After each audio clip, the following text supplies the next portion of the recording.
Being a work in progress is a wonderful thing. It means you are never complete. Which means that you always have the opportunity to become something and someone better. It allows you the opportunity to make mistakes and accept yourself for who you are. We are, of course, a work in progress, and my name is DK. I am Horio. And I am GK. Christian is not there, he was carried by floods. So today we're going to proceed. How are you guys? Without him, doing good. Yeah. Happy new month, guys. Happy new month. New month, final month. Yeah. Yes, December. It has another name, but we'll keep going. All right, today we're going to start with the Ignorance Project. Yes? Nice. Mm-hmm. And today we're going to do it on standard. We got this from a standard 6 workbook. GHC. GHC. For those of you who remember, that stands for Geography, History, and Civics. Hey, okay. Let's see. All right. So we have several units here today. I'm going to ask you questions from every single unit, but not every single question. Okay. So let's start with unit 1. The physical environment. Okay. Yes, the physical environment. Okay. Question number 1. Which 2 countries in the region have the greatest area of highlands? Highlands. Yes, I'm going to give you the options. Kenya and Ethiopia, Uganda and Tanzania, Sudan and Somalia, or Kenya and Somalia? I thought Kenya would... Uganda and? Uganda, Tanzania, Sudan and Somalia, Let's Kenya, just go with Uganda and Tanzania. Let me go for Kenya and Ethiopia. Correct. Yeah. Kenya and Ethiopia. Really? Yes. All right, question number 2. In which country is rainfall mostly evenly distributed over the whole country? Yeah? Kenya, Uganda, Ethiopia, or Tanzania? Rainfall is evenly distributed. So just, I guess, my home country. It's raining here, so I might be biased. Yeah. I'll say Uganda. Correct. Next question. Which one of the following countries lies wholly south of the equator? Kenya, Sudan, Uganda, or Tanzania? This is just basic. Basic geography. Uganda, Tanzania. Tanzania. God, I can't Tanzania. Okay. Uganda. Tanzania. Finally. All right, Unit 2, the people of East Africa. Oh, that's nice. In which of the following countries would you not expect to find Luo speakers? Sudan, Uganda, Tanzania, or Ethiopia? Ethiopia. Huh? Ethiopia. Yeah, Ethiopia. Yes, that's correct. Question number 2. The first Europeans to visit Eastern Africa were from where? Or were British, Portuguese, Greeks, or Germans? Portuguese. The coast. East Africa. Germans. It was Greeks. Yes, What? Greeks. I didn't know that either, but yes. Yeah, That Greeks. is not true. Okay. Really? So now we're going to move on to Unit 3. From where? From Greece. Now we're going to move on to Unit 3, which is citizenship. Okay. In which one of the following ways can the average Kenyan do the most for his or her country? Okay. A, by standing for parliament. B, by helping his or her friends. C, by obeying the law. And D, by joining the Kenya Police Reserve. For Kenyans, it would be joining the MPs, but let's move on. I think it's obeying the law. Obeying the law is a good thing. Yeah. Serving the police or military, I mean. It's obeying the law. Yes. Okay, next one. Which one of the following statements is the best definition of patriotism? A, loyalty to the government. Yeah. B, love of one's country. C, being law-abiding. D, being honest. Love for the country. Okay. Being law-abiding. It's love for the country. No, And Loyalty. Which was the best loyalty? Okay, Unit 4. Resources and economic activities. Oh, yes. What is the main economic activity throughout Eastern Africa? A, manufacturing. B, farming. C, mining. Or D, oil refining. Agriculture, farming. E-politics. That's a good answer. Yeah. But it's B. It's B. It's farming. Question number 2. What country in Eastern Africa is not a coffee producer?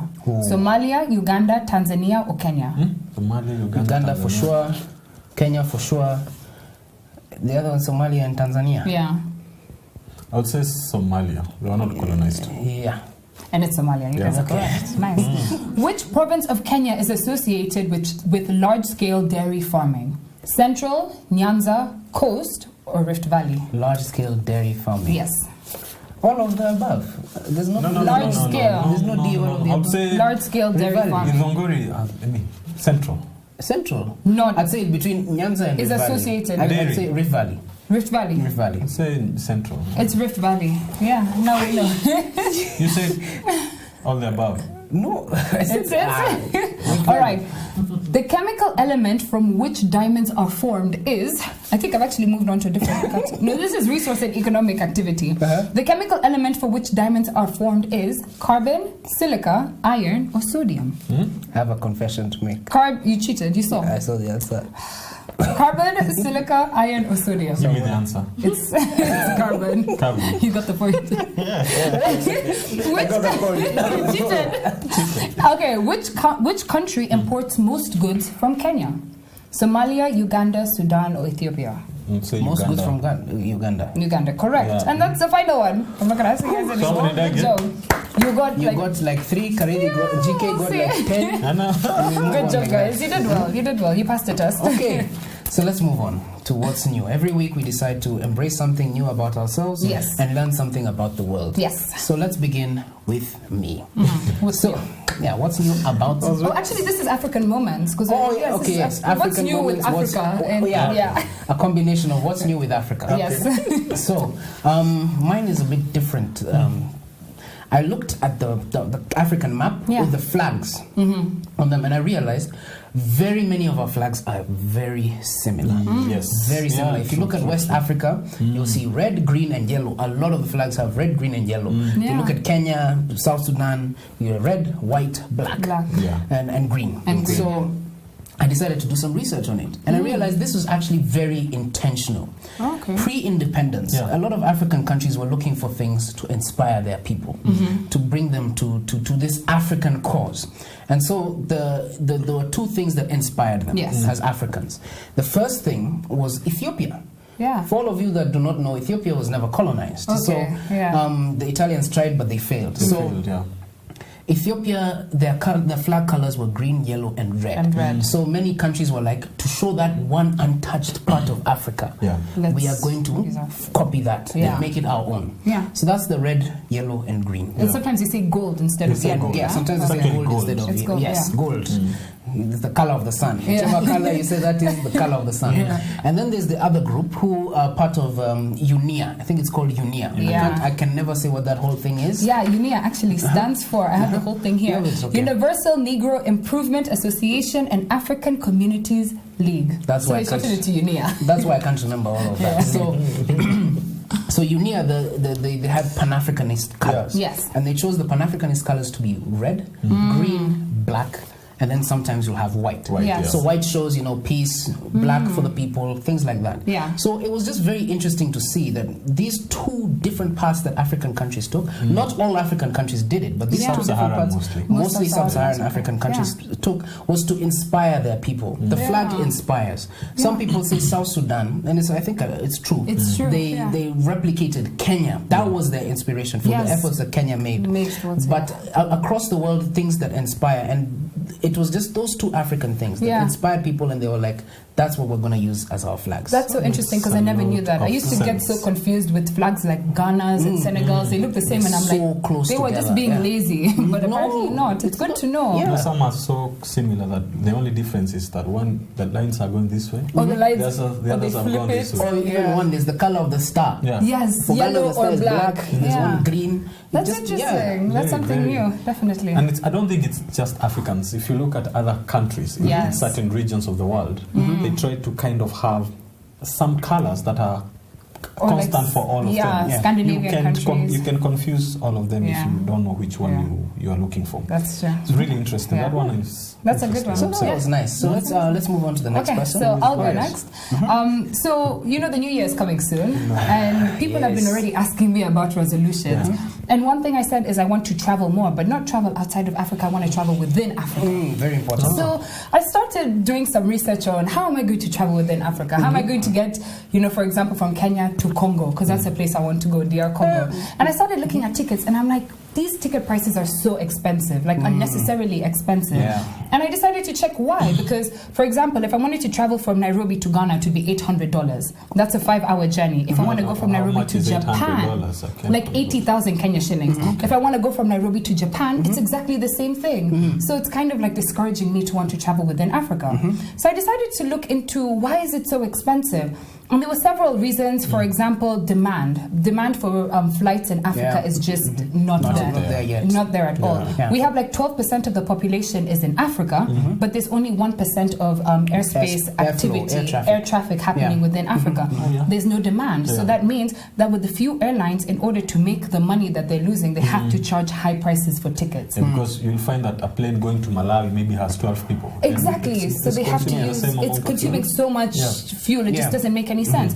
Another example is corruption. Most national airlines want to protect their own, so they would discourage other airlines coming in, for example. I don't know if this has anything to do with corruption, but in Kenya, for example, Ethiopia wanted to use the Kenyan airport as a transit as they were going to Johannesburg, but the Kenyan authorities refused to grant them the license.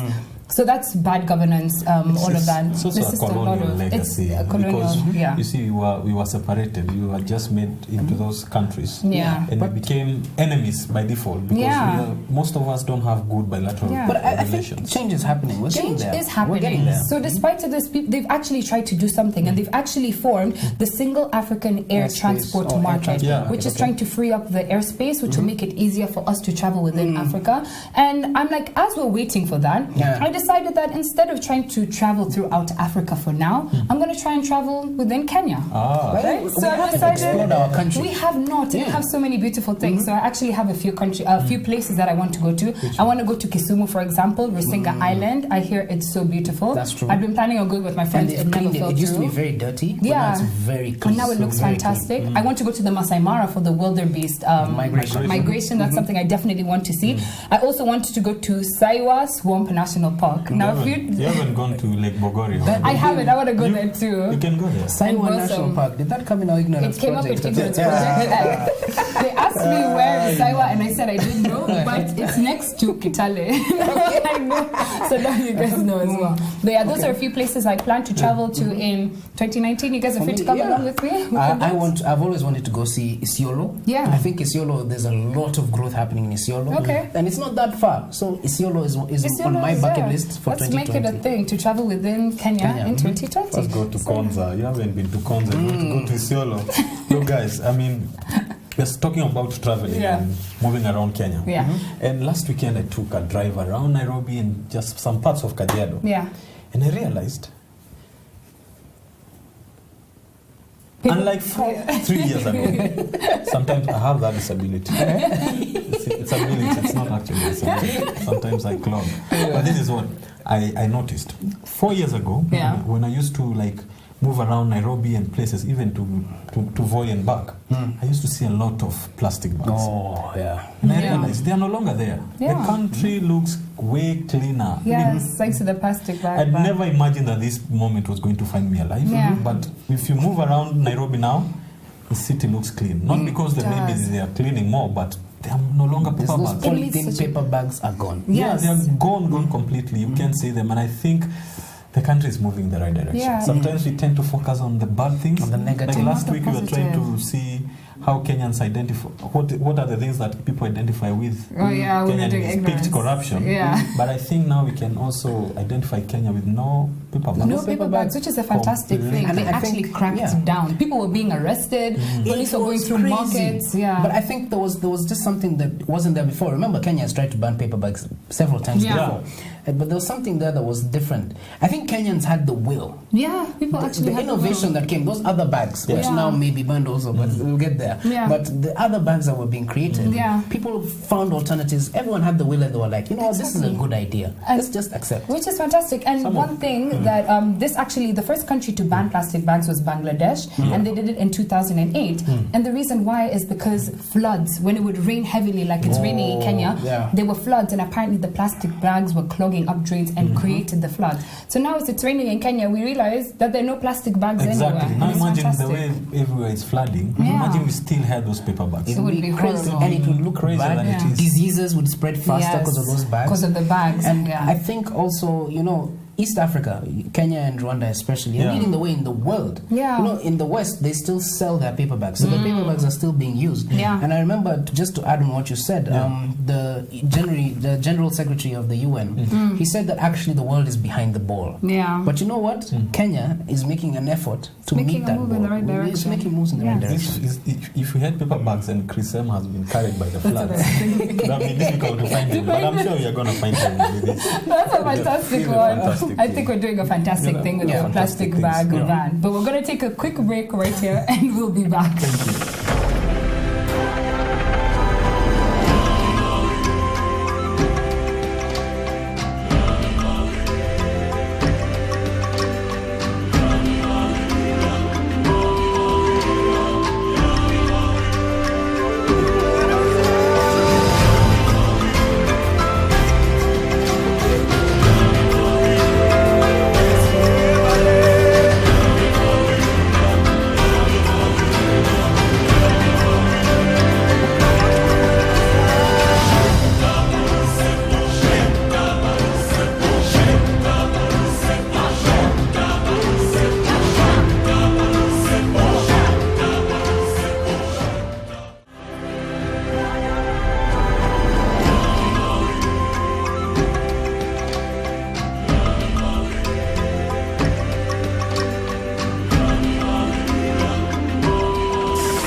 Welcome back. So today we're going to play a different game, and it's called I Finally Just Realized That. Yes. The main premise of the game is that these obscure things, so simple, and that you just realize that's what the thought process was behind this thing. Yes. The simple, easy things. Yeah. So I'll start, for example. Okay.